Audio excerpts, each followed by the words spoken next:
The gun was already pressed against Warren Chandler's temple when Edith Reed screamed his name.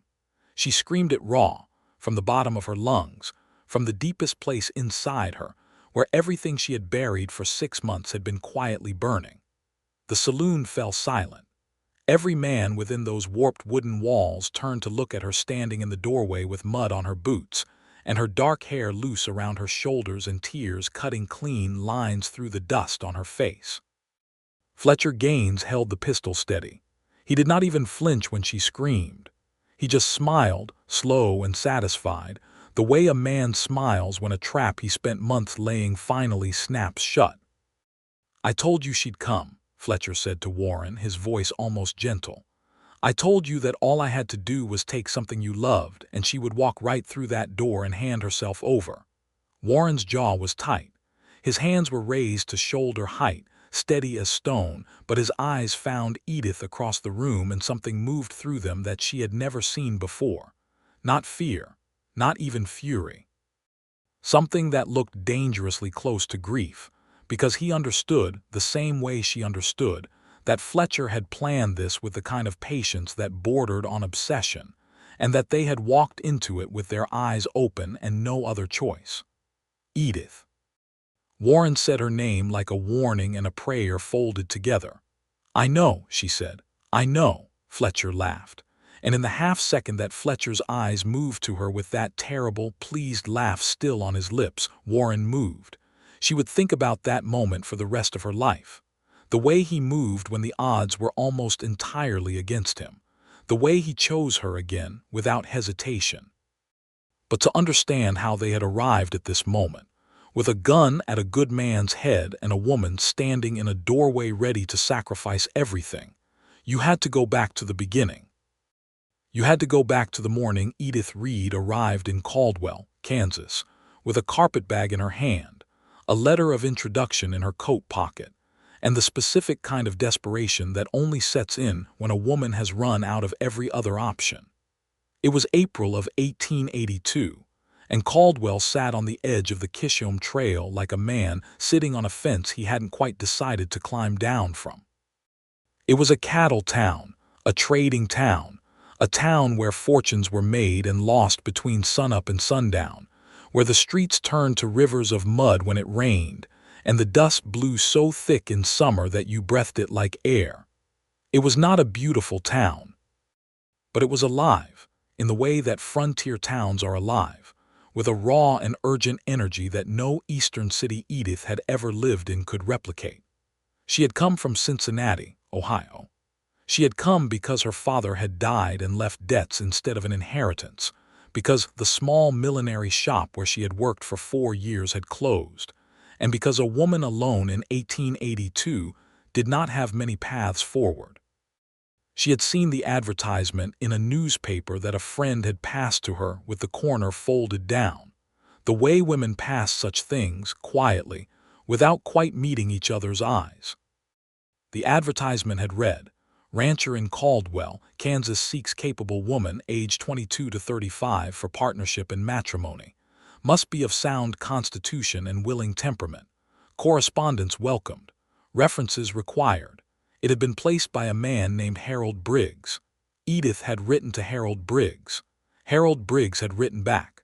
They had exchanged 4 letters over 2 months, each one cordial and practical and almost entirely devoid of warmth. But Edith was not looking for warmth. She was looking for a life, and Harold Briggs represented the architecture of one. She had arrived on the morning stage from Wichita with red-rimmed eyes from a night of sleeplessness, and a jaw set in the particular way that she always set it when she was frightened and refused to show it. The stage depot sat at the north end of Main Street.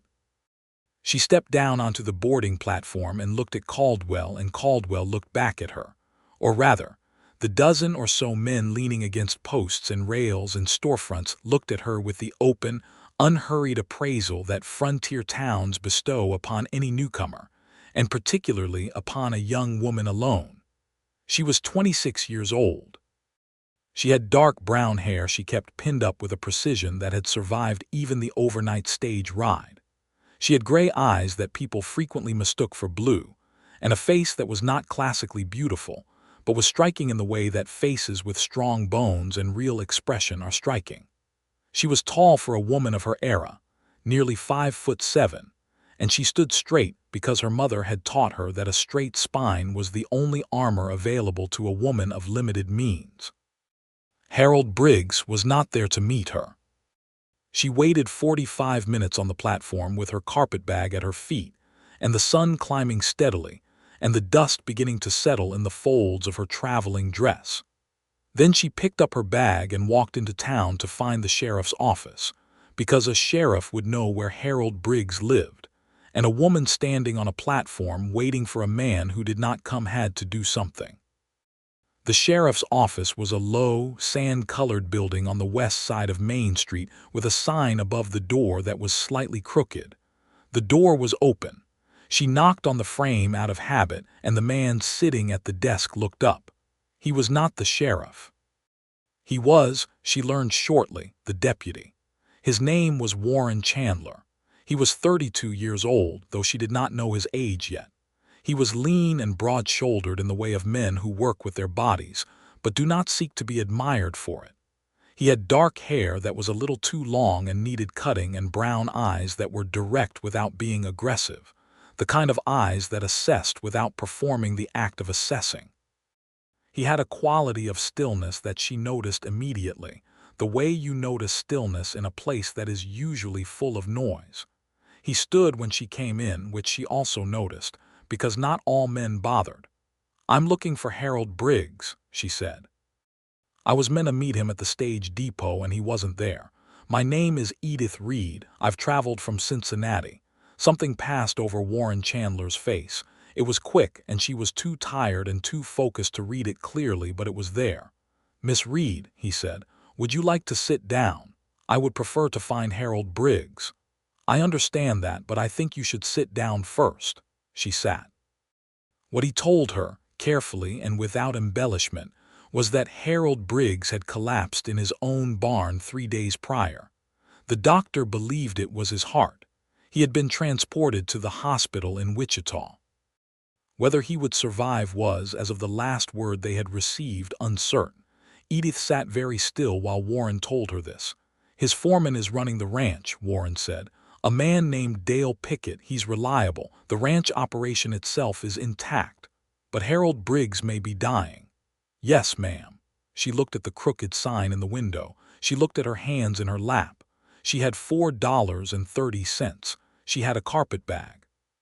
She had burned the bridge of Cincinnati behind her because there had been nothing left in Cincinnati to hold her.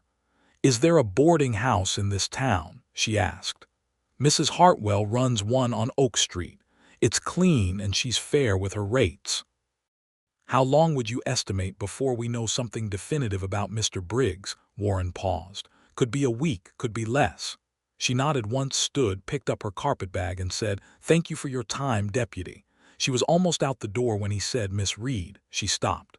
"For what it's worth," he said, "I'm sorry. That was a hard thing to hear after a long journey." She turned her head slightly without fully turning around.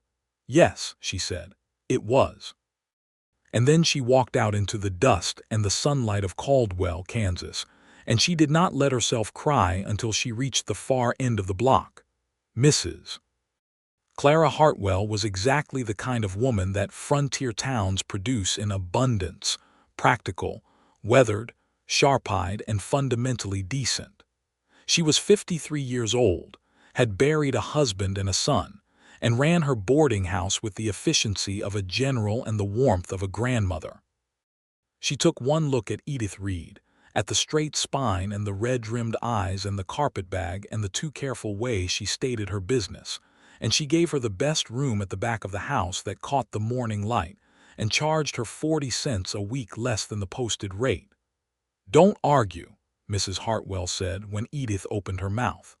"I set my own rates. Now come and have some supper." Edith ate supper at a long table with 3 other boarders, 2 cattle buyers from Texas and a schoolteacher from Ohio named Margaret Price, who had been in Caldwell for 2 years and had opinions about everything and the vocabulary to express them. Margaret was 24, had curly red hair and freckles, and decided within 10 minutes of meeting Edith that they were going to be friends. "You came out to marry Harold Briggs," Margaret said, not unkindly, over a bowl of bean stew. "I came out at his invitation," Edith said carefully. "Lord, Briggs is a decent man, but he is not an interesting one. Did you know he catalogs his cattle by personality type?"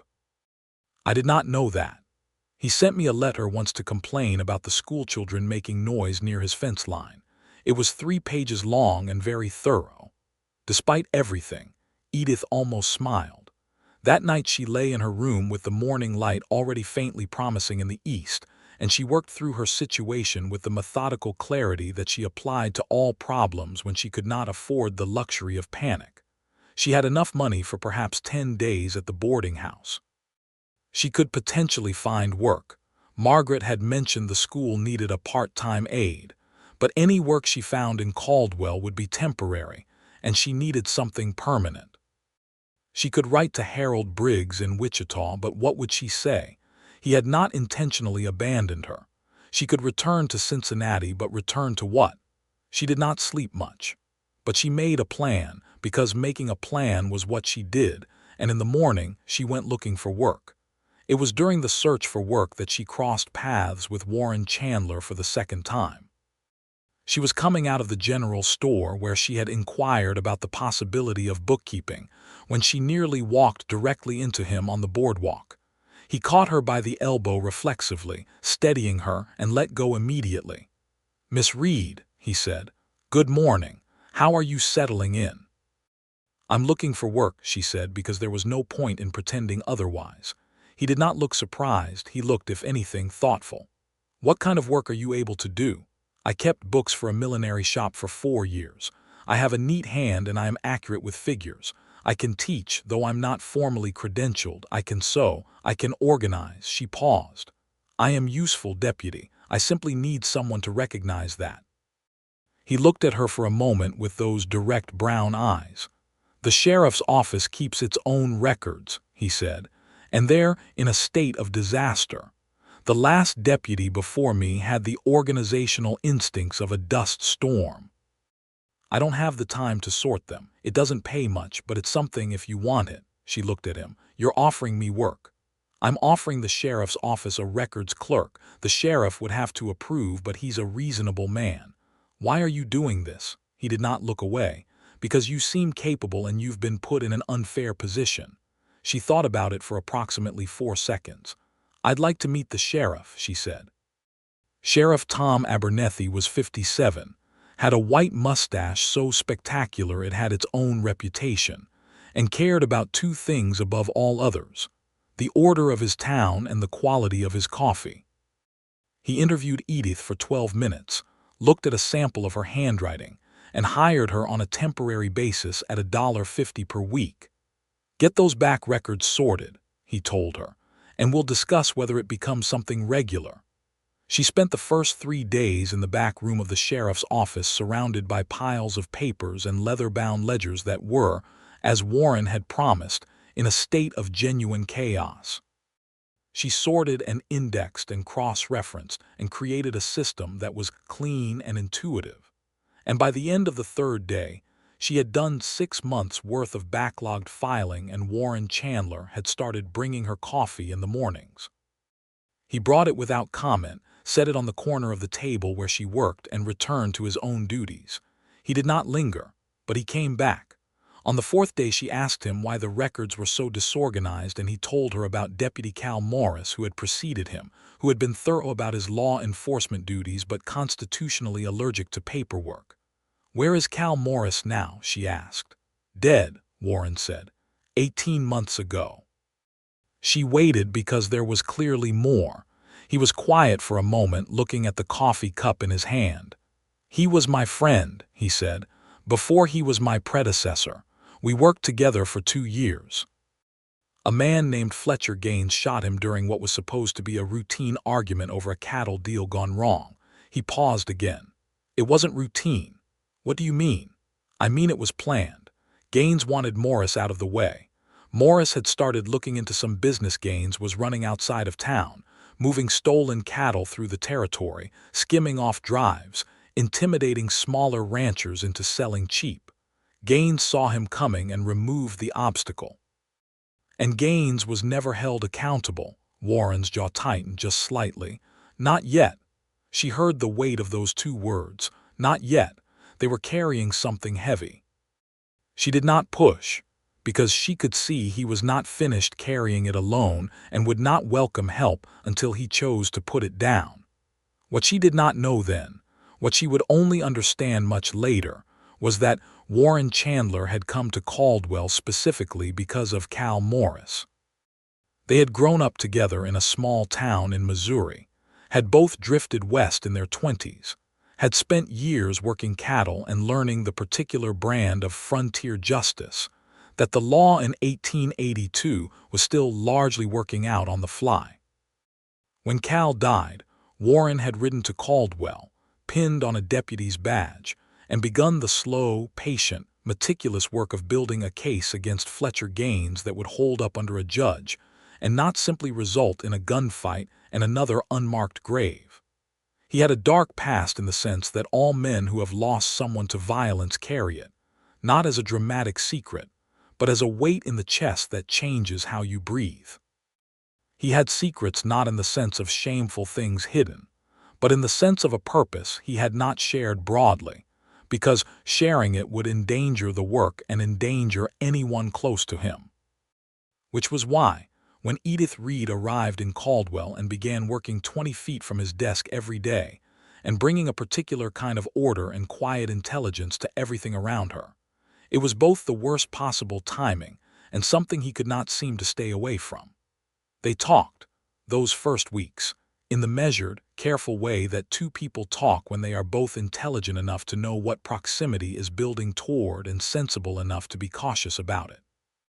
They talked about Cincinnati and about Missouri, about the trail drives she had seen from the boarding house window and the trail drives he had worked at 22. They talked about books because both of them read, and there was a small lending library at the church that Margaret Price helped maintain. They talked about Harold Briggs, who had stabilized in Wichita and was expected to live but would not, his foreman wrote, be returning to active management of the ranch for at least a year. Edith wrote to Harold Briggs and received in return a letter that was both gracious and honest. He told her he was sorry for her difficult journey and uncertain circumstances. He told her he could not in good conscience ask her to wait for a recovery that might result in a man of diminished health and capacity. He released her from any obligation. He wished her well. It was, she thought, one of the kindest letters she had ever received from someone she had never actually met. She stayed in Caldwell. She had reasons. The work at the sheriff's office had been made permanent. Mrs. Hartwell had given her a better rate.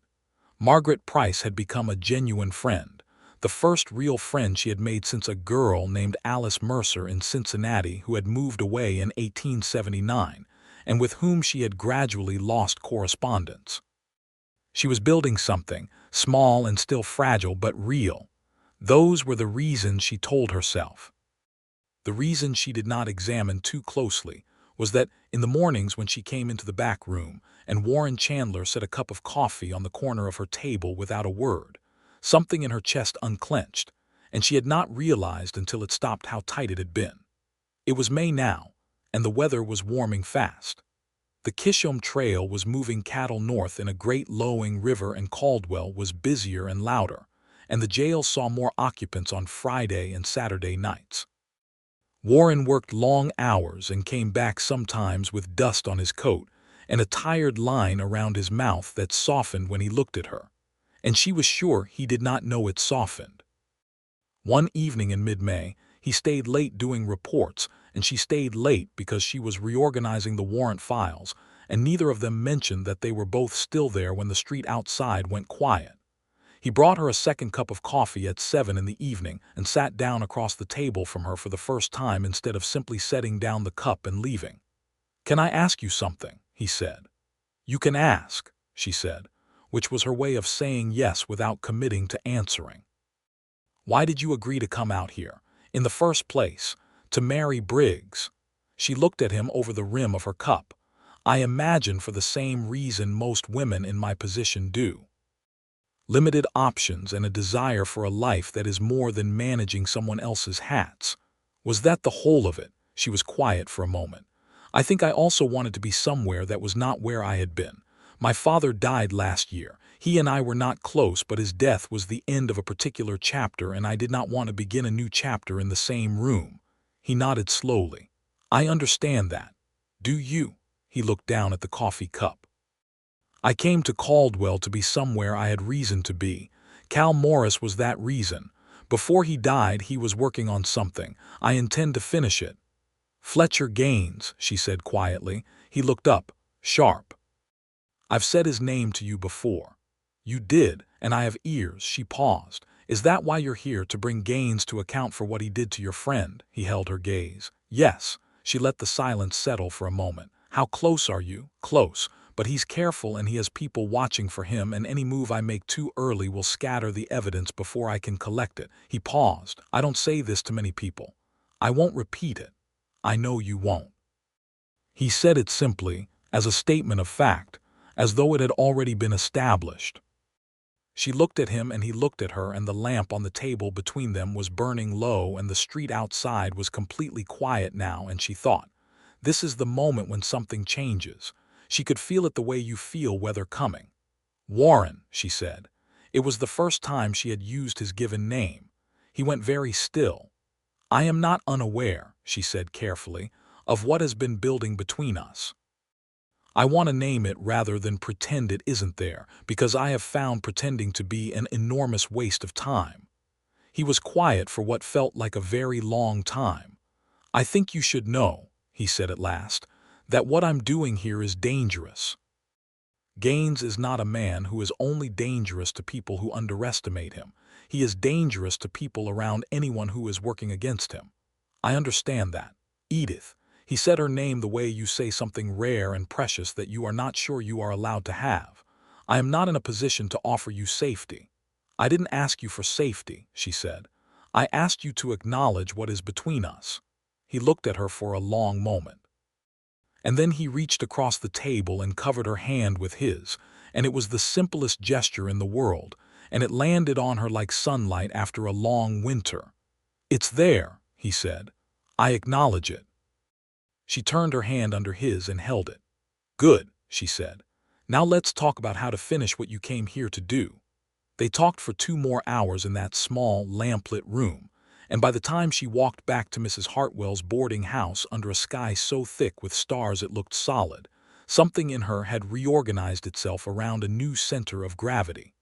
Fletcher Gaines was not a large man and was not a loud man, which made him more frightening than either.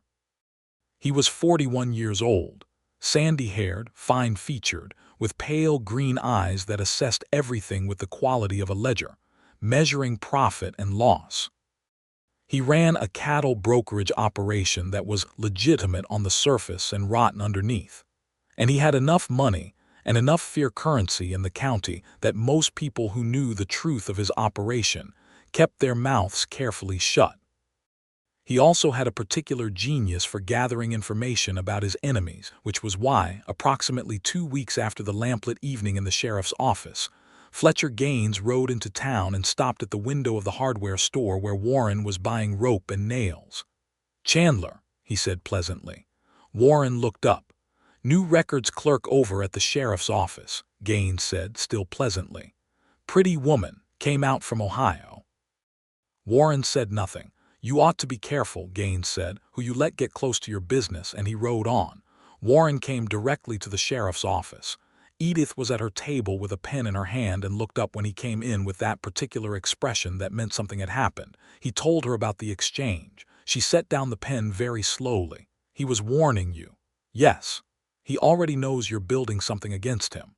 He's known for months. He's been watching me.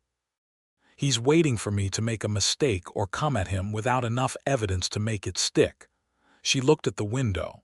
"What does he do when warnings don't work?" "He finds a different kind of leverage," Warren said. She looked back at him. They both understood what that meant. "I'm not going to stop working here," she said. "I know you're not. and I'm not going to pretend to have less association with you than I have. I know that too. He pulled the chair across from her and sat. But I need you to tell me everything you notice. If someone follows you, if someone asks you questions about me or the office, if anything feels wrong. Of course. And Edith, he leaned forward. I need you to carry the small Remington Derringer that I am going to give you, and I need you to actually carry it and not leave it in a drawer. She raised an eyebrow. Do you know how to shoot? She asked. I do. Then you can teach me to do it properly, she said. He smiled. It was the first full smile she had seen from him, and it was a good one, warm and a little surprised and entirely genuine. All right, he said. He taught her on Sunday mornings, out behind the old livery stable at the east edge of town, setting up tin cans on a fence rail and demonstrating the mechanics of the gun with the patient precision he brought to everything. She was a quick student. She had steady hands and a stubborn determination not to flinch. You're good at this, he said after her third session, when she had hit 4 out of 5 at 20 feet. I don't like being bad at things, she said. I've noticed. She reloaded carefully the way he had shown her. Tell me about Cal Morris, she said, because she had been wanting to ask for weeks. Tell me what he was really like. Warren was quiet for a moment. He was leaning against the fence rail with his arms crossed, watching her. He was louder than me, he said. Funnier. Had this way of walking into a room and making it bigger. People liked him immediately, which was useful in his work because people told him things. He paused. He was also reckless. Took chances he shouldn't have. I told him Gaines was more dangerous than he looked, and Cal told me I worried too much. And then he died, she said softly. And then he died. He looked at the horizon. He had a sister in St. Louis. I wrote to her. That was the hardest letter I ever wrote. She lowered the gun and looked at him. This isn't just about justice, she said. It's about guilt. He glanced at her. What do you mean? You feel responsible because you knew Gaines was dangerous and you couldn't convince Cal to be careful enough. He was silent for a moment. I feel responsible, he said at last, because I wasn't there the day it happened. I was in Wichita following another lead. If I had been in town, you might also be dead, she said. Or he might not be. She walked to the fence rail and stood beside him. Warren, she said, you cannot carry that. You can carry the task of finishing what he started. That is yours to carry, but not the guilt for a choice he made. He looked down at her. You're quite direct. Someone has to be. He was quiet for a moment. And then he said, thank you, in a low voice that meant he was not talking about the shooting lesson or the conversation, but something larger, something about being seen clearly by someone who did not flinch at what they saw. She went back to her tin cans, but she was smiling. June came with heat so dense it felt solid, and the relationship between Warren and Edith deepened with a pace that was both slow and inevitable, the way rivers move, without urgency and without stopping. He walked her to and from the boarding house. They ate Sunday dinners at the hotel dining room and Tuesday evenings at Mrs. Hartwell's table, which Mrs. Hartwell encouraged with a complete absence of subtlety, and which Margaret Price observed with undisguised delight. He watches you when you're not looking, Margaret told Edith one afternoon as they walked back from the lending library with books tucked under their arms. I know, Edith said, and you watch him when he's not looking. I know that too. So when is something going to happen? Things are already happening, Edith said. You simply expect them to happen loudly. What was happening, not loudly, was this. She had come to trust Warren Chandler the way she trusted the ground under her feet, with a certainty that was not blind but was built from observation and evidence and 100 small moments. The way he spoke to people who had less power than him, the same as he spoke to people who had more. The way he kept his word, with the consistency of a river keeping its course. The way he was patient with her habit of needing to think before she spoke, and she was patient with his habit of watching before he moved, and they fit around each other's rhythms without negotiation, as though they had always occupied the same space and were simply now officially doing so. On a Thursday evening in late June, he walked her home from a later than usual evening at the office. and they stopped at the gate of Mrs. Hartwell's yard, which was what they always did. And she waited for him to say good evening, and he waited for himself to say good evening. And instead they both stood there in the warm dark with fireflies beginning in the grass, and neither of them said anything at all. "Edith," he said. "Yes," she said, before he could ask the question, because she already knew the question. He leaned down and kissed her very carefully, like a man who has been holding something delicate for a long time and has finally allowed himself to acknowledge how much he wants to keep it. She kissed him back, not carefully at all, because she had waited long enough, and she was not by nature a cautious person, only a person who had learned caution because recklessness in a woman of limited means was simply not survivable. He pulled back after a moment and looked at her in the dark. His hands were on either side of her face, and she could feel the warmth of his palms. "I have to finish this," he said. "Gaines, before I can, I know," she said. "But after." "After," she agreed. And it was a promise made on both sides in the firefly dark in front of Mrs. Hartwell's gate. He did not know, walking away down Oak Street with his hands in his coat pockets and a feeling in his chest that he had forgotten was possible, that Fletcher Gaines had been 2 weeks ahead of him since April. Gaines' operation was built on 3 things: stolen cattle, intimidation, and information. He had a man in Wichita who watched the court records. He had a man in Caldwell who watched the sheriff's office. He had a man in the county recorder's office who watched land transfers. And he had, since Warren Chandler arrived in town with the specific kind of focused, patient energy that intelligent men recognize as a threat, been watching Warren Chandler very carefully. He had watched long enough to understand that the records clerk with the gray eyes was not simply a records clerk. She was Chandler's person. She was Chandler's weak point, not because she was weak herself. Gaines was not foolish enough to mistake competence for softness, but because Chandler had forgotten to be solitary and had allowed himself something he could lose. Gaines understood leverage the way surgeons understand anatomy.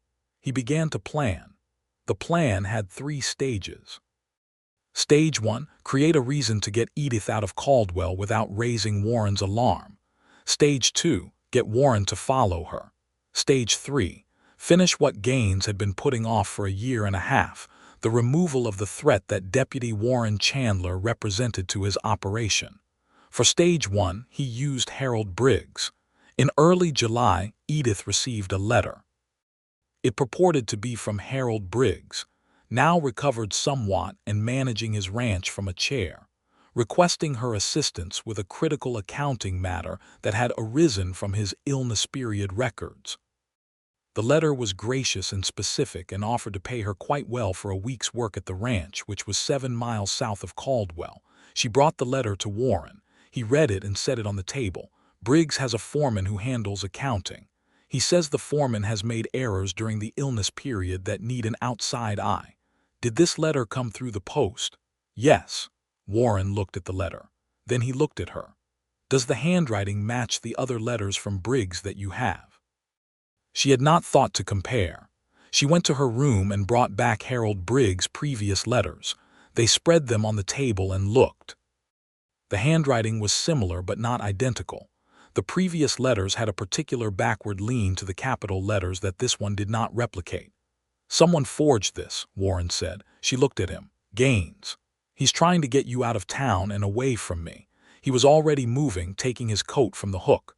I need to check on Briggs directly. There's a man who rides out to the Briggs ranch twice a week with supplies. I can send a message with him this afternoon. And in the meantime, you tell no one you received this letter and you do not go to the Briggs ranch."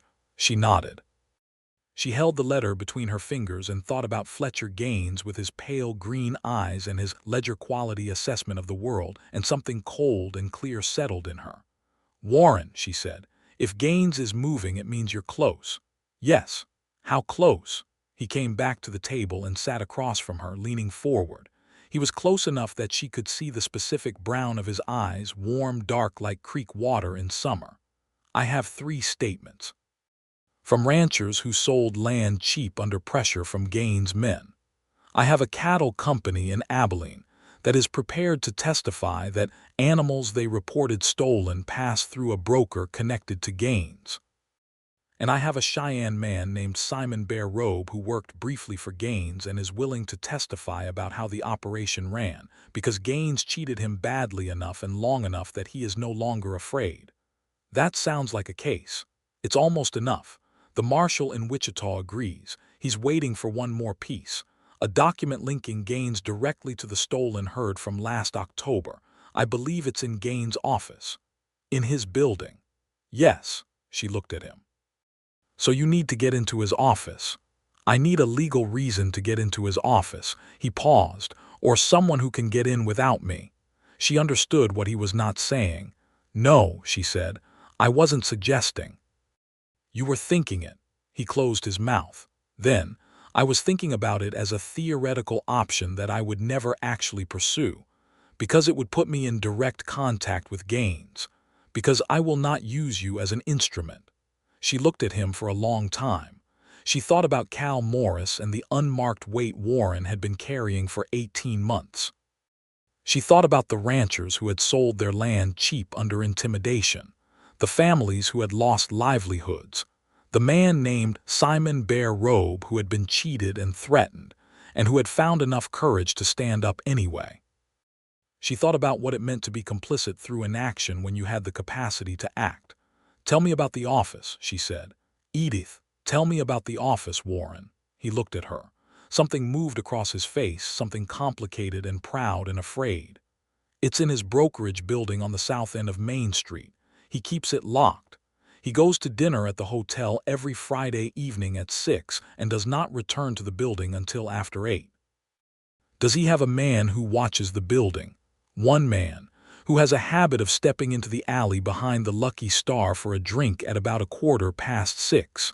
She absorbed this. And the lock on the office.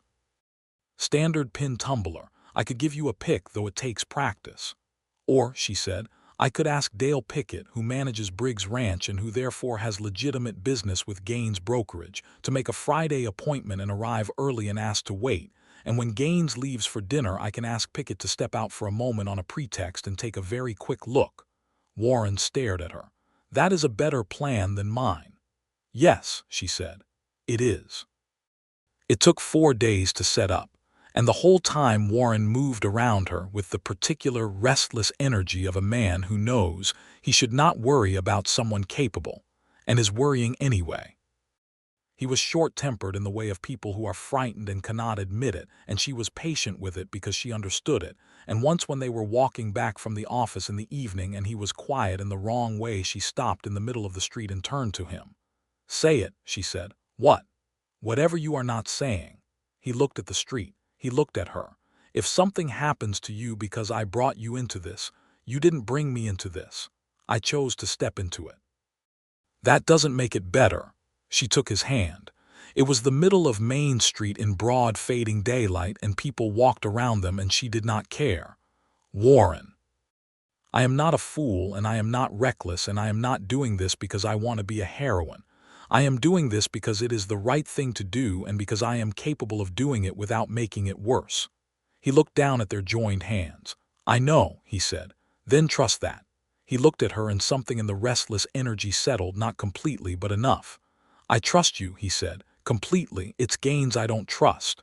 Good. Keep not trusting Gaines, but let me help. He raised her hand and pressed his lips to her knuckles, right there in the middle of Main Street, and she felt it all the way to her spine. All right, he said. The Friday plan worked mostly. Edith arrived at Gaines Brokerage at 10 minutes to 6 with Dale Pickett, who was a laconic man in his 40s with a jaw like a barn door and absolutely no nerves to speak of. Pickett asked to wait for Mr. Gaines. Gaines' clerk showed them into the outer office. At 6:05, Gaines came through, paused to greet Pickett briefly, mentioned he had a dinner engagement but would be back by 8 to discuss the matter, and left. The clerk stayed. Edith had planned for this. She opened her bag and produced a sheaf of papers and asked the clerk, with the confident authority of a woman who has spent years organizing other people's affairs, whether he might check with Mr. Gaines' secretary on the accuracy of a particular invoice number she needed for the Briggs Ranch account, as it would rather significantly affect the figures they were there to discuss. The clerk, mildly overwhelmed by the official-sounding request, went to find the secretary. Pickett gave her exactly the look of a man who wants to say something and has decided not to. Edith was through the inner office door and across to the desk in 30 seconds. She did not go through drawers, because opening and closing drawers takes time and leaves evidence of disturbance. She went to the document tray on the desk, which held papers in active use, because a man running a scheme uses the documents from that scheme regularly and keeps them accessible. The October cattle transfer record was in the third folder. It had Gaines' signature on it. It had the brand numbers of the stolen herd. It had been countersigned by a man whose name appeared in 2 of the statements Warren already had. She did not take it. Taking it would alert Gaines and potentially invalidate it as evidence. She had a very small notebook in her bag. She wrote down the key details, the document reference number, the counter-signature name, the specific brand numbers, the date of transfer. 30 seconds. She was back in the outer office with the folder replaced and the inner door closed before the clerk returned. She sat down and spread her papers on her knee with the composure of a woman doing exactly what she said she was doing, and said pleasantly to the clerk that actually she thought she had found the discrepancy herself. "Thank you so much." And she and Mr. Pickett would return on Monday if that was convenient. They walked out into the evening air of Main Street, and Edith did not allow herself to breathe fully until they were half a block away. Pickett looked at her. "Did you find what you needed?" "Yes," she said. He nodded once, the way a man nods when a thing is done and the talking about it is finished. She went directly to the sheriff's office. Warren was at his desk with a map and a coffee cup and the specific tension of a man who has been trying not to watch the clock. He looked at her when she came in, and she sat across from him and opened the notebook and showed him what she had written. He read it twice. He looked up. "This is it," he said. "Yes. This matches the Abilene testimony exactly." "I thought it would." He looked at her for a moment with something in his face that she did not have a word for. Then he went to the cabinet and got out the documents he had been building for 18 months, and he sat across from her at the table, and they went through everything together, all of it, laying it out piece by piece, and by the time the lamp needed trimming they had a complete case. He wrote to the marshal in Wichita that same night. The marshal's response came 3 days later. He was coming. He would arrive on Friday. He would bring 2 federal deputies. They would take Gaines into custody and transfer him to Wichita for federal prosecution. Edith did not see Fletcher Gaines that week. She did not go near his building. She went about her ordinary work with ordinary movements and said nothing. Warren did the same. They were very careful, the both of them, and they believed they had been careful enough. They had not accounted for the fact that Gaines was also very careful, and that his man who watched the sheriff's office had noted, on the day Edith visited his building, a particular quality of purposefulness in her entry and exit that raised a question, and that question had been brought to Gaines on Saturday morning, 3 days before the marshal was due to arrive. Gaines thought about it for 1 day. Then he moved. He did not move against Edith directly, because he was not a fool, and a direct move against the sheriff's records clerk would bring the kind of attention that was inconvenient. He moved against a different pressure point. On Monday morning, Mrs. Hartwell came to the sheriff's office with her hands clasped and her face carefully arranged in a way that meant she was worried about something and did not want to be dramatic about it. "Someone came looking for Edith last night," she said. "After dark. A man I didn't recognize.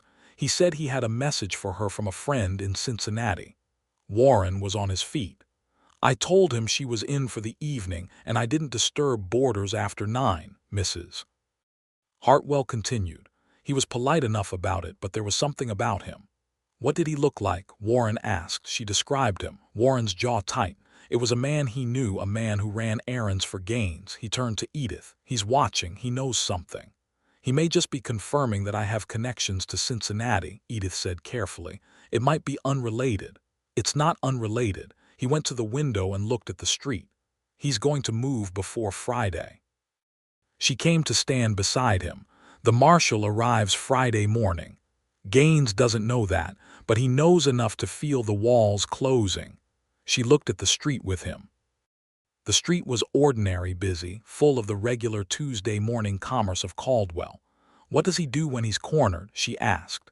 Warren turned from the window. His face was doing the thing it did when he was moving through options, fast, quiet and focused and very serious. He creates a situation that requires his enemy to respond to it. He controls the ground, she understood. He'll make a move that forces you to come to him on his terms. "Yes." "When?" "Soon." He looked at her. "I want you to stay here, in this building, for the next 4 days. I can't live in the sheriff's office for 4 days. You can sleep at Mrs. Hartwell's, but I want Tom to walk you there and back. And I want you to, Warren," she took his hand. "Whatever happens, we face it together. You understand me?" He looked at her hand in his. He looked at her face, and he said, "You are the most stubborn person I have ever met. I am the most practical person you have ever met. There is a difference." He almost smiled. Then he got serious again, and they made a plan together, as they had learned to do everything together, with both of their minds working at it from different angles, and the plan was careful and covered most of the things that could go wrong. It did not cover the thing that Gaines actually did. What Gaines did was use Margaret Price. Margaret was not involved in any of it. She was simply a school teacher who was Edith's friend and who made the mistake, on Tuesday evening, of walking home from the lending library alone, which she always did, and passing the south end of Main Street, which she always did, at a time when one of Gaines' men was waiting with a very simple message. The message was delivered to Edith on Wednesday morning, not by letter but in person, by a very frightened Margaret who had been intercepted on her way to school and given an envelope and told to bring it to Edith and not to say anything to anyone else. The envelope contained a note. It said, "The schoolteacher walks alone to the library every Tuesday evening. It would be easy for something to happen. Tell Chandler this and it will happen. Or come alone to the Silver Bell Saloon at 6 o'clock this evening and talk to me like reasonable people." It was signed simply with a G. Edith read the note. She read it twice. She looked at Margaret, who did not know what the note said and was doing a very admirable job of controlling her fear. "It's fine," Edith said. "Thank you for bringing it. Go to school. Everything is fine."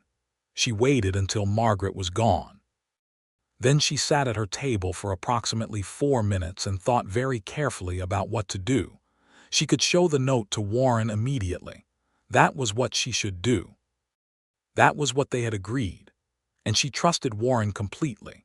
But she also knew, with a certainty that had nothing to do with emotion and everything to do with logical assessment, that if she showed Warren this note, he would go to that saloon himself, alone, because Warren Chandler was the kind of man who walked toward threats with his hands up and his eyes open, when the alternative was letting someone else absorb the danger, and Fletcher Gaines would shoot him before he said a word.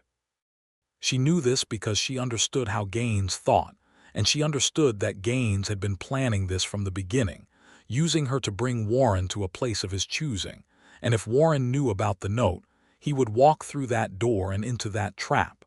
So she could not tell Warren first. She told Sheriff Abernethy. She put the note in front of the sheriff and said, "I am going to this meeting at 6 o'clock. I need you to know, and I need you to send Warren in 12 minutes after I go in, not before, because if he comes in immediately, Gaines will not hesitate to shoot him. But if there is a delay of 12 minutes, then Gaines will want to see whether I cooperate first, and that 12 minutes is enough time." Abernethy read the note. He looked at her with his white mustache very still. "Miss Reed, I know what I'm asking," she said. "Will you do it?" He looked at her for a long, measuring moment. "I'll do it," he said, "but you are going to wear this." He opened the desk drawer and produced a small, single-shot Derringer. "Your own is in your coat, which means Gaines will find it." This one goes in your boot, and if anything happens that is not in the plan, you use it. She took the derringer. She put it in her boot. You are not going to tell Warren, he said. It was not a question. I am going to tell Warren everything, after. She met the sheriff's eyes. You have my word that I am going to tell him everything. I am simply telling him in the right order. Sheriff Abernethy looked at her for another moment. In 30 years of law, he said, I have never met a woman quite like you, Miss Reed. I intend to take that as a compliment, she said. It is one. He stood and took his own coat from the hook. I'll have 2 men in position before you arrive. They'll be outside the back. The Silver Bell Saloon was exactly what its name promised, a long, low-ceilinged room with a zinc bar on the east wall, and tables that had seen better decades, and a proprietor who served whiskey to anyone who could pay, and had learned over years to maintain a very thorough amnesia about anything that happened on his premises. At 5 minutes to 6, Edith walked through the front door. The room was full enough to be normal. Gaines was at a table near the back, a glass of whiskey in front of him, his pale green eyes already on the door when she came through it. He was alone at the table, but she counted 3 men positioned around the room that she recognized, by posture and orientation, as his. She walked to his table. She sat down without being invited. Miss Reed, he said, I appreciate your reasonable response. I am here, she said, to make clear to you what you seem to have misunderstood about the situation. He raised an eyebrow. Is that so? You believe that the threat against my friend will secure my compliance? You believe that my compliance will prevent Warren Chandler from completing what he has been building? You are wrong on both points, he smiled. You're very brave. I'm very practical. And what is practical to understand is this. The evidence is already built. Whether Warren Chandler is standing or not tomorrow morning does not change that evidence. The marshal arrives on Friday, and everything that has been assembled will be placed in his hands by Sheriff Abernethy whether Warren is there or not. Something moved in Gaines' pale eyes. He had not known about the marshal. She watched him recalculate and was grateful she had told him, because it shifted his focus onto her and away from the door. And what happened next happened while he was still absorbing the information. Warren came through the door, not in 12 minutes. In 4, because Warren Chandler was not a man who waited in a sheriff's office when Edith Reed was walking toward danger. And Tom Abernethy had known, when she left, that Warren would figure it out within minutes, and had given Warren enough information to understand where she had gone, if not why. And Gaines, who was very quick, looked up, saw Warren coming, and had his gun at Warren's temple before Warren had taken 3 steps, because Gaines had a man positioned by the bar who moved the moment the door opened, and Warren's own gun was already on the table in front of him, because Gaines' second man had taken it from behind before anyone saw him move. The room went silent, and Edith Reed screamed Warren's name. She screamed it raw and full, every feeling she had been keeping in careful order for 6 months, suddenly uncontainable.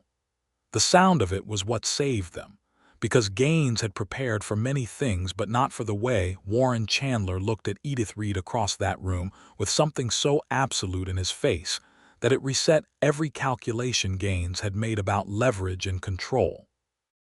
Gaines laughed, because that was what he did when he thought he had won. And in the half-second of that laugh Warren moved. He had come through the door with his hands visible because he wanted Gaines to see him coming. But his right hand had not been empty. It had been holding his backup pistol, the small Colt that he kept in his coat lining, which Gaines' man behind him had not found because Gaines' man had taken the gun from the holster and not searched further. He dropped, turned, and had the Colt at Gaines' man's chest before the man could adjust his aim. Down, Warren said. One word. Entirely calm. The man hesitated. Edith had the derringer from her boot in both hands by then, pointed at Gaines, and Gaines was looking at it with those pale, calculating eyes and making exactly the kind of fast assessment that she had been counting on. A man like Gaines did not value anything above his own survival, and the saloon was full of witnesses, and Sheriff Abernethy was already through the back door with 2 deputies. "Down," Edith said to Gaines, in the same tone Warren had used. The gun at Warren's temple did not lower immediately. Nothing happened for a very long 3 seconds in which the entire room held its breath, and the lamp smoke drifted and someone knocked over a glass somewhere, and the sound was enormous. Then Gaines put the gun on the table, very slowly, very carefully, with the expression of a man who is not defeated but is choosing to survive, because survival allows for future options. It was over in less time than it takes to tell. Sheriff Abernethy put the irons on Gaines himself, with the satisfaction of a man doing something he has wanted to do for a long time. The 2 deputies secured Gaines' men. The saloon proprietor produced a cloth and began wiping the bar with the air of a man who has already decided he witnessed nothing of any consequence. Warren crossed the room and stood in front of Edith and looked at her for a moment with the derringer still in her hand and her heart still running fast in her chest and her face flushed from the heat and the fear. Then he very carefully took the derringer from her hand and set it on the table, and he put both his hands on her face the way he had outside Mrs. Hartwell's gate, and he looked at her. "You walked in here without me," he said. "I walked in here before you," she said. "There is a difference." "Edith, I knew you would come. I just needed 12 minutes. I gave you 4. You were supposed to wait 12. I'm not physically capable of waiting 12 minutes while you walk into a room with Fletcher Gaines." She looked at him. She was shaking slightly, which she had expected would happen once the immediate threat was resolved, and she refused to find it embarrassing. He folded her against him with both arms, and she put her hands flat against his chest and felt his heart going just as fast as hers. "You were extraordinary," he said into her hair. She said nothing, just stood there in the Silver Bell Saloon with the sheriff and his deputies sorting out the men in the background, and the lamp smoke drifting and her heart gradually slowing, and she thought that this was perhaps the most unusual place she had ever felt entirely safe. Marshal Charles Regan arrived in Caldwell on Friday morning as promised, a big-shouldered man of 50 with a federal authority that settled over him like a second coat. He reviewed everything that Warren and Sheriff Abernethy presented with the thoroughness of a man who had seen cases fall apart on procedural grounds and had strong opinions about preventing it. He approved the evidence. He met with Simon Bear Robe, who told his story with a quiet dignity that Edith observed from the back of the room with a particular kind of feeling, a recognition that courage in this particular era required, for some people, a great deal more than it required for others. Marshal Regan listened without interruption. He thanked Simon Bear Robe formally for his testimony, which was not always the way such things went, and Edith thought better of Marshal Regan for it. Fletcher Gaines was transferred to Wichita under federal custody on Friday afternoon. He was tried in the fall of 1882 on charges of cattle theft, fraud, intimidation, and conspiracy in the death of Deputy Calvin Morris. The trial lasted 8 days. He was convicted on all counts. He was sentenced to 15 years in a federal penitentiary. Warren Chandler was in Wichita for the verdict. When he came back on the evening stage, Edith was waiting at the depot. He came down off the stage and looked at her standing there in the dusty yellow light of early evening, and something in his face unknotted all at once, something that had been tied tight for 18 months, and she could see the difference it made, the way a man looks when he is finally, fully able to exhale. She did not say anything. She just walked to him and took his hand. They walked back to Caldwell together through the cooling evening, and she told him about everything that had happened while he was gone.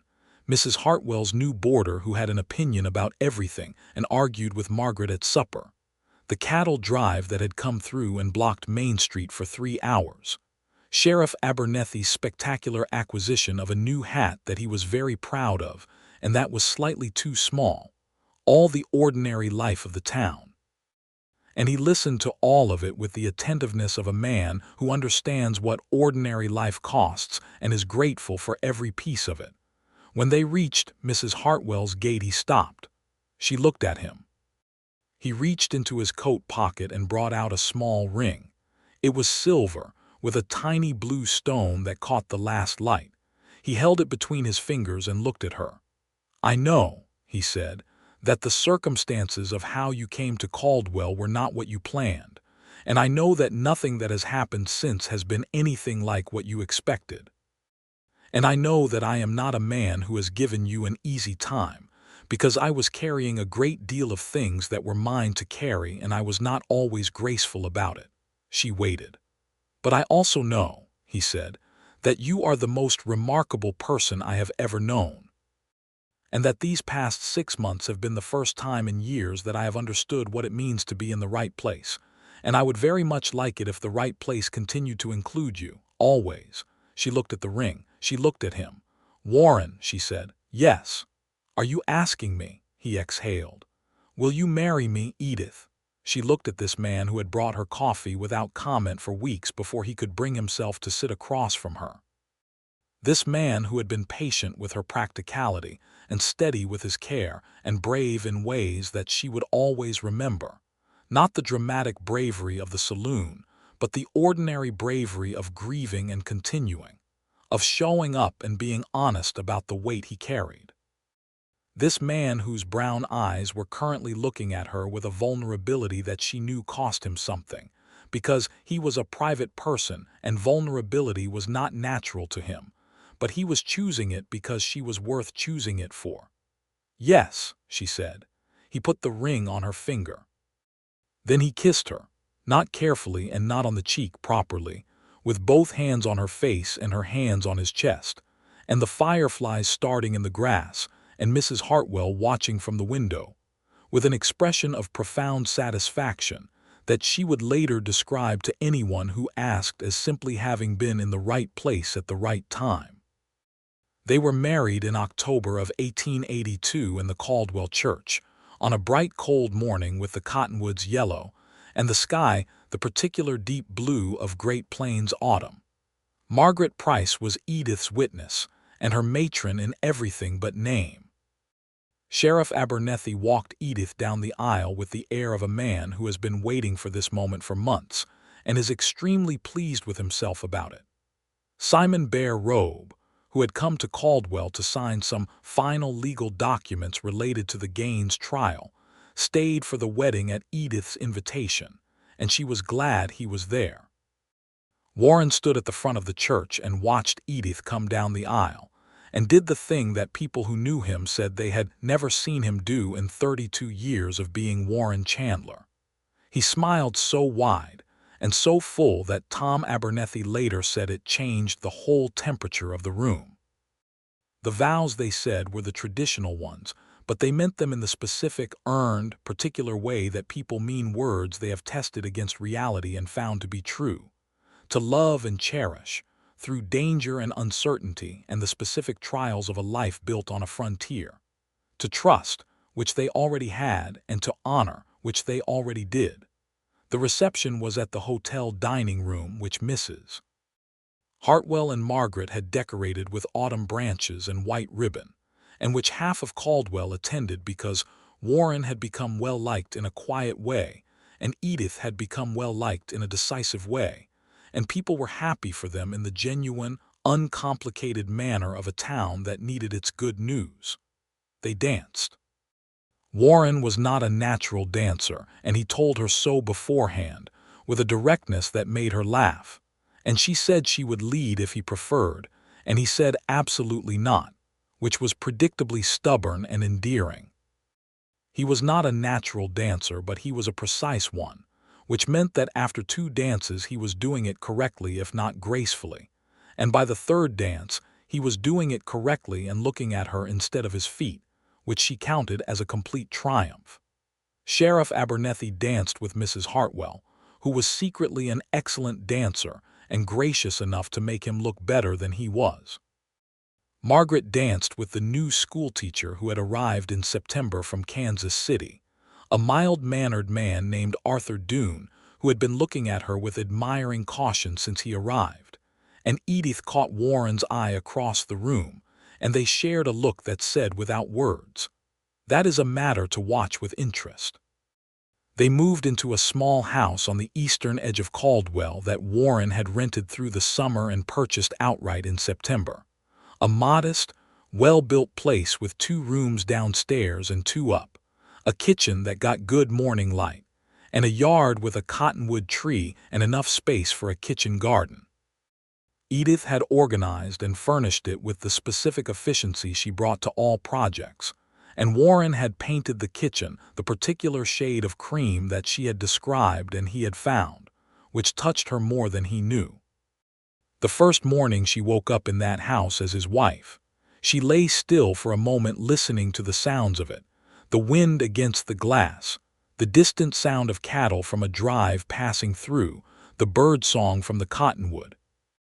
And she thought about the morning she had stepped off the stage in Caldwell with a carpetbag and $4.30, and the specific kind of desperation that she had since decided was not desperation at all, but rather the particular sensation of standing at the door of your actual life before you know what it is. Warren was already up. She could smell coffee. She got up and went downstairs, and he was at the kitchen table with a cup of coffee and the weekly paper, and the morning light coming in through the window exactly as she had imagined it when she first walked through the kitchen in September and thought, yes, this. He looked up when she came in. He had been awake for some time already. She could tell, in the way that early risers carry a different quality of wakefulness. He looked at her in the doorway in her wrapper with her hair loose, and something in his face went warm and entirely unguarded. "Good morning," she said. "Good morning," he said. He stood and poured her a cup of coffee and set it on the table and sat back down and did not make a production of it. She sat across from him and wrapped her hands around the cup and looked at him, and he looked at her. "What are you thinking about?" she asked. "Cal," he said. He looked at the paper. "I wrote to his sister last month. When the verdict came through, I've been waiting to hear back." "What did you say to her?" "I told her that he had been right about almost everything, and that the thing he was wrong about, the thing he'd been working toward, had been finished, and that it had ended the way it should have." He paused.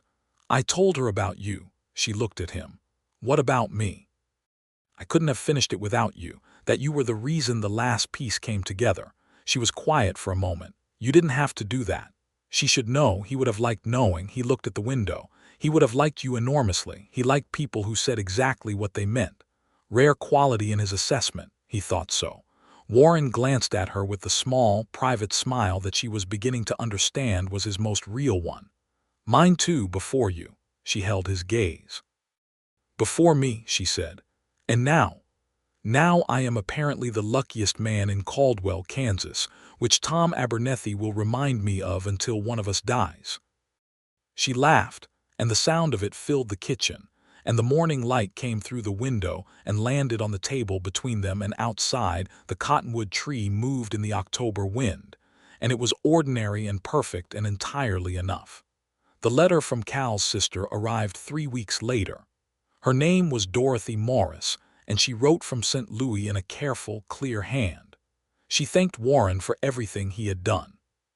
She said that Cal's death had been the heaviest thing she had ever carried, and that knowing it had been answered with justice lightened it in a way she hadn't expected. She said she was glad he had found someone to build a life with, because Cal had always worried that Warren was too solitary. "He sounds like he knew you very well," Edith said, setting the letter down. "Better than almost anyone," Warren said. She thought about that. "We should go to St. Louis," she said. "Not now, but sometime, so I can meet her properly. She should know the people who finished what her brother started." He looked at her. "You want to make the journey to St. Louis to meet a woman you've never met. She's the sister of your closest friend. She matters to you. That means she matters to me." She said it simply, as a statement of the order of things.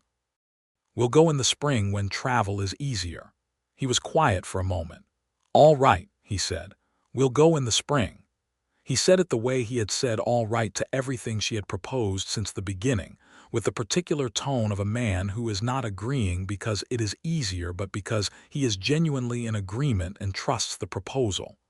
It was, she had decided, one of the things she loved most about him. Winter came hard to southern Kansas in 1882, the kind of winter that honest settlers described as character-building and everyone else described as brutal. The temperature dropped well below freezing in January, and the wind came off the plains with a relentlessness that made the walls of the house breathe.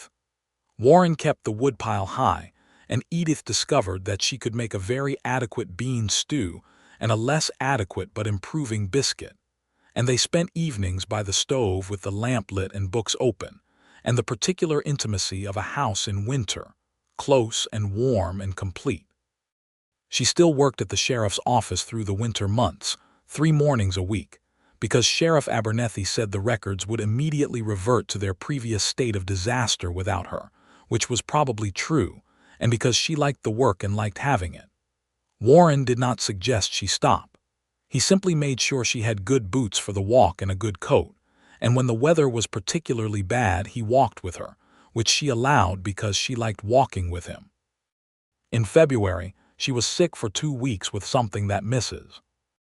Hartwell, who visited daily with soup and advice, said was simply the misery that came through every winter, but by the 3rd week the particular quality of the sickness had changed, and Mrs. Hartwell looked at her in the morning light one afternoon and said, with the certainty of a woman who had borne children and seen the early signs enough times to know them, "My dear, I believe your news has nothing to do with winter."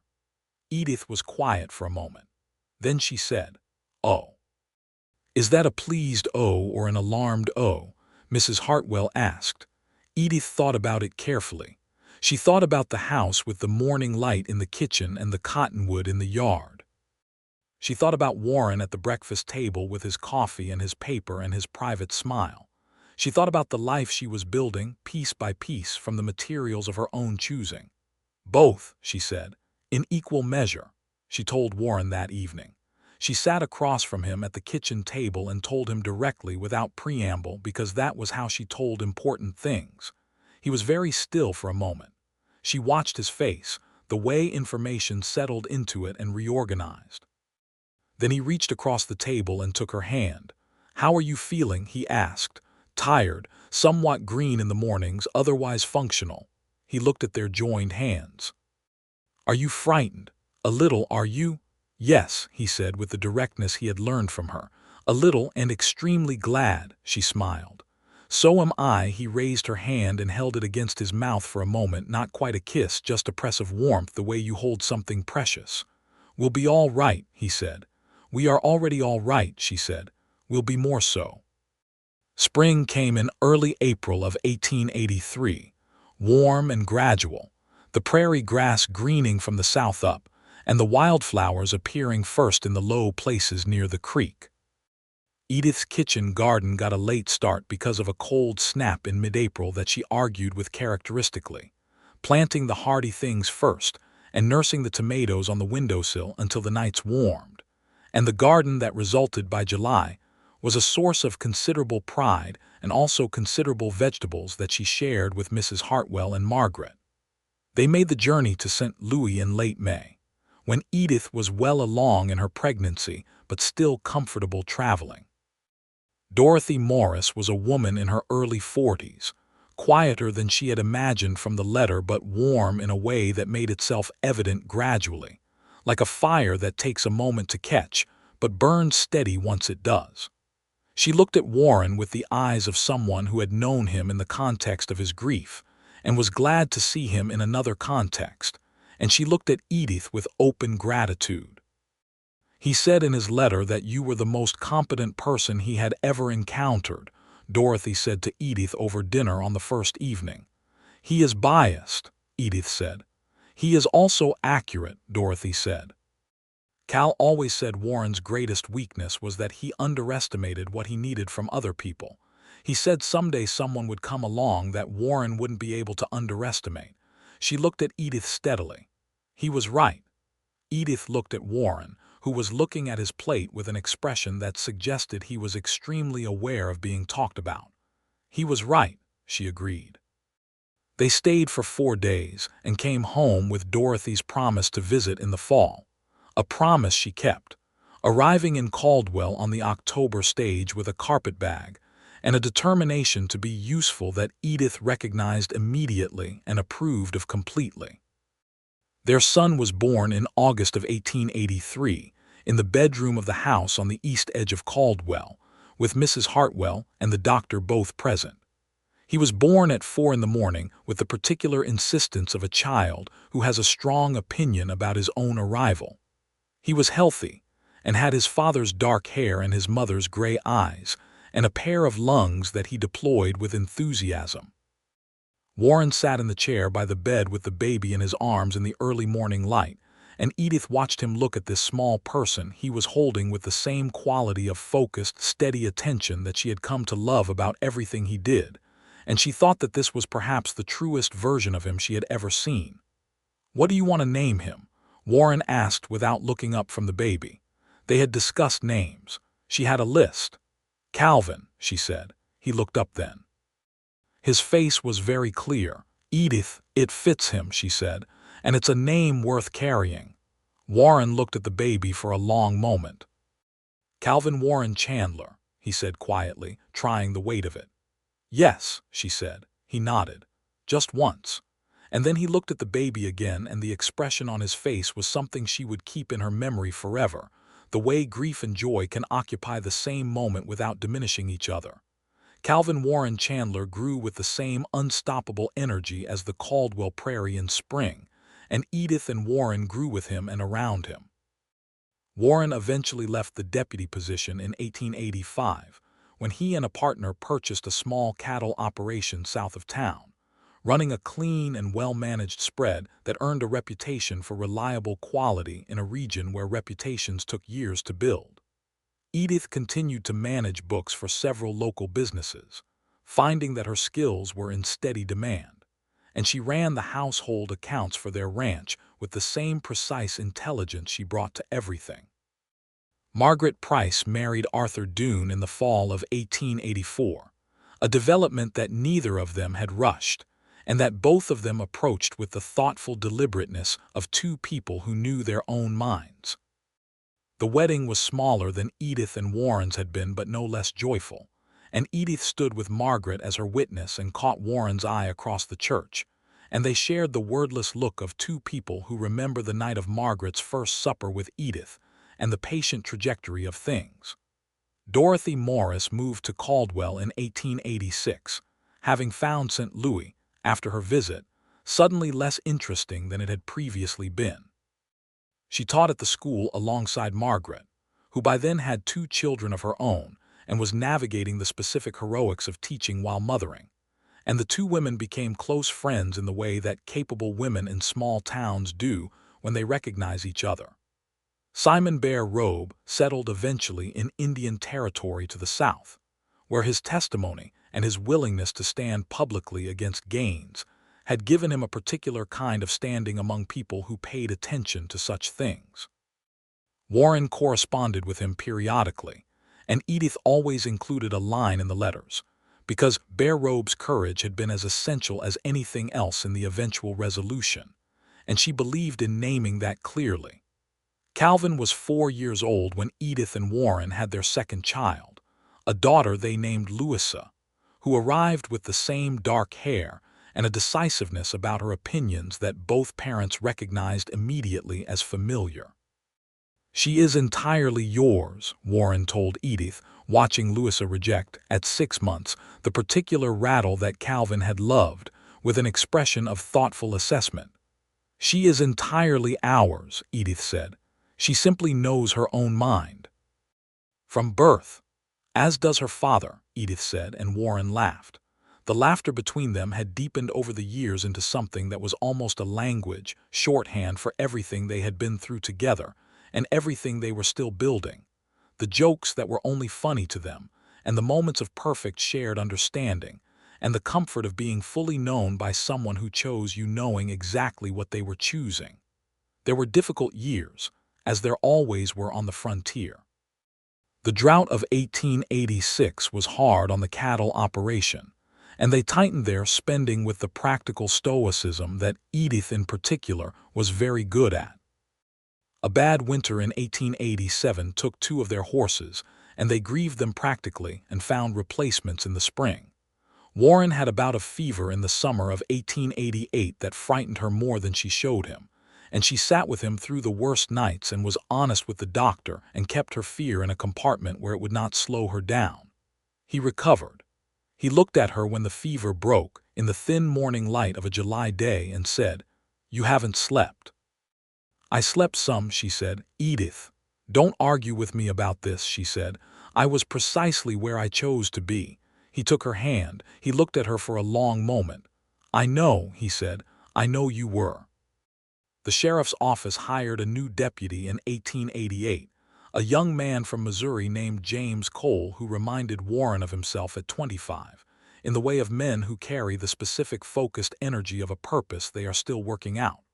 Warren took an informal mentorship role that he would never have called by that name, and Edith watched it with quiet satisfaction. "You're teaching him," she told Warren one evening. "I'm just answering his questions." "You're teaching him to be careful and patient and thorough," she said. "All the things Cal Morris taught you and that you taught yourself the rest of." Warren was quiet for a moment.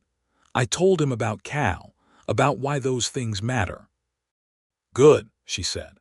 In 1889, Calvin started school and immediately announced to everyone that he was going to be a lawyer, a declaration that Warren met with a straight face and Edith met with a raise of her eyebrow, and the observation that he should first learn to read without moving his lips, which prompted an indignant demonstration that he could indeed read without moving his lips, mostly. Dorothy Morris, who was his teacher, reported that he was the most argumentative 6-year-old she had ever taught, and that she considered this entirely promising. Louisa, at 2, had opinions about everything and the developing vocabulary to express them, which kept the household lively. On the evening of their 7th wedding anniversary, Warren and Edith walked out past the yard and along the creek path that ran east from town, which they had walked since their earliest days in Caldwell, in the October evening with the cottonwoods yellow and the sky going to purple at the edges and the first stars beginning. They walked without talking for a while, the way they had learned to walk together, comfortable in the quiet. "Do you remember," Edith said, "the morning I walked into the sheriff's office?" "Entirely," he said. "You told me you were useful and someone simply needed to recognize it. I didn't say it quite like that. Near enough." Glanced at her sideways with a quiet smile. "I thought, this woman is either going to be a great deal of trouble or a great deal of help, and I have no idea which. And it turned out to be both. It turned out to be both." She looked at the last of the light on the creek. "I was so frightened," she said. "That morning, I was doing the thing I always do, which is arrange my face into something useful and practical while being terrified underneath." "I know," he said. "I could see it." She looked at him. "You could, in the way you held your bag," he said, "very correctly, like you were holding yourself upright." She thought about that for a moment. "And you brought me coffee the next morning. You needed it. You have been bringing me coffee for 7 years. I expect I'll bring you coffee for the rest of my life," he said, easily as a statement of plain fact. She stopped walking. He stopped beside her and looked at her. The creek was silver and the sky was going to deep blue and the stars were coming out one by one with the quiet insistence of things that are always there. "Warren," she said. "Yes. I want you to know something. Tell me." She looked at him. This man she had chosen in a succession of choices that had each been the right one. This man who was brave and patient and steady, and who brought her coffee in the mornings and held her hand in the street, and had given her a life that was nothing like what she had imagined and entirely what she had wanted. "When I stepped off that stage in Caldwell," she said, "with $4.30 and a carpetbag, I was not looking for you. I was not looking for any of this. I was simply looking for solid ground." He waited. "But this is more than solid ground," she said. "This is everything. And I want you to know that I am aware of that, and I am grateful for it every day."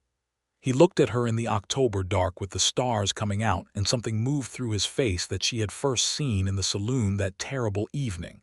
In the moment he looked at her across the room, and she had thought, not fear, not fury, something like grief. But this was its opposite. This was the version of that expression that was the other side of everything it had cost. He put his hands on her face, the way he had since the beginning, the gesture that was his. "Edith Reed," he said, and then corrected himself, "Edith Chandler. Every good thing in the last 7 years has had you in it."